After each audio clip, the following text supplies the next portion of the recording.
भाभी और पूनम भाभी इतने लापरवाह कैसे हो सकते हैं? उन्होंने राघव को दवाई ही नहीं दी। लेकिन दवाई देनी तो जरूरी है ना, और कोई और है भी नहीं उस घर में जिस पर मैं भरोसा कर सकती हूँ जो राघव का ख्याल रखेगा। भैया मैं आपके लिए आपका फेवरेट सूप बना के ले आती हूँ, और रीत जो आपके लिए सूजी वाला ढोकला बनाती है वो भी ले आती हूँ।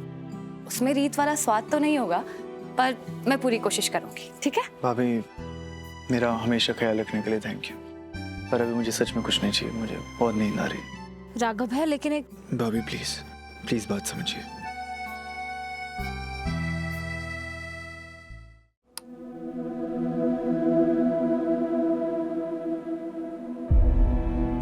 अब रीत ठीक हो गई है ना, तो वो रखेगी उनका ध्यान। मैं राघव के साथ घर नहीं जाऊंगी।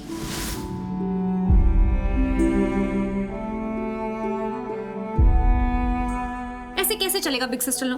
ऐसे तो राघव लोग कभी भी रिकवर नहीं हो पाएंगे, फिर से हॉस्पिटल चले जाएंगे। दिव्या, मैं यहाँ प्रॉब्लम्स डिस्कस करने नहीं आई हूँ, मैं यहाँ सोल्यूशन ढूंढने आई हूँ। माय गॉड बिग सिस्टर लो, आप जैसी बातें कर रही है ना, वैसी बातें करने वाली एक बहुत ही इंटेलिजेंट, सुंदर और प्यारी लड़की को मैं भी जानती हूँ। पता है कौन? दिव्या, है ना? हाँ। और मैंने जो प्लान बनाया ना, वो भी बिल्कुल दिव्या जैसा है। फिर तो मैं बिल्कुल वेट नहीं कर सकती, जल्दी से बताइए ना क्या प्लान है। रुको।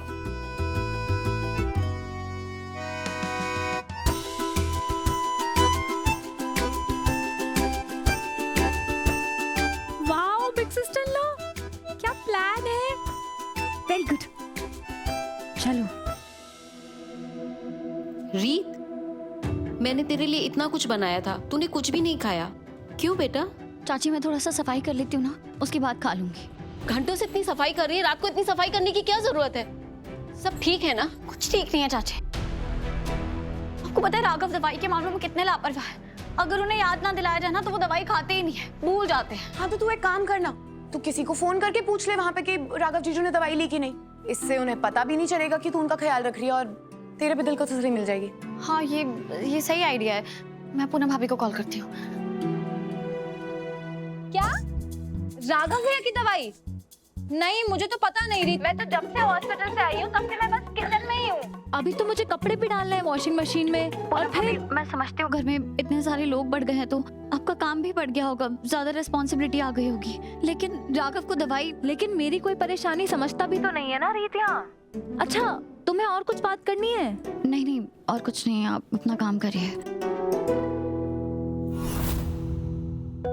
पूनम भाभी ने तो राघव को दवाई ही नहीं दी, लेकिन उन्हें दवाई देना तो जरूरी है ना।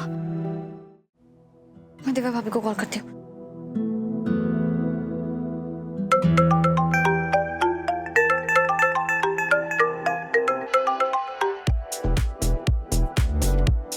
हेलो रीत, तुम्हारी आवाज नहीं आ रही। दिव्या भाभी वो राघव की ना दवाई देनी है। रीत कहाँ हो? हेलो, आपको आवाज आ रही है? रीत एक काम करो, मैंने तुमसे कल बात करूंगी, ठीक है? नहीं मैं ये कह रही हूँ कि राघव को दवाई। हेलो था ना कमाल का आइडिया, बहुत कमाल का बिग सिस्टर लॉ। इतना जीनियस आइडिया तो दिव्या भी नहीं सोच सकती थी। मुझे लगता है रीत पे पक्का इसका कोई ना कोई असर होगा। देखना, दौड़ी चली आएगी राघव भैया के पास। हाँ। दिव्या भाभी और पूनम भाभी कितने लापरवाह कैसे हो सकते हैं? उन्होंने राघव को दवाई ही नहीं दी। लेकिन दवाई देनी तो जरूरी है ना, और कोई और है भी नहीं उस घर में जिस पर मैं भरोसा कर सकती हूँ जो राघव का ख्याल रखेगा। मुझे ही जाना पड़ेगा।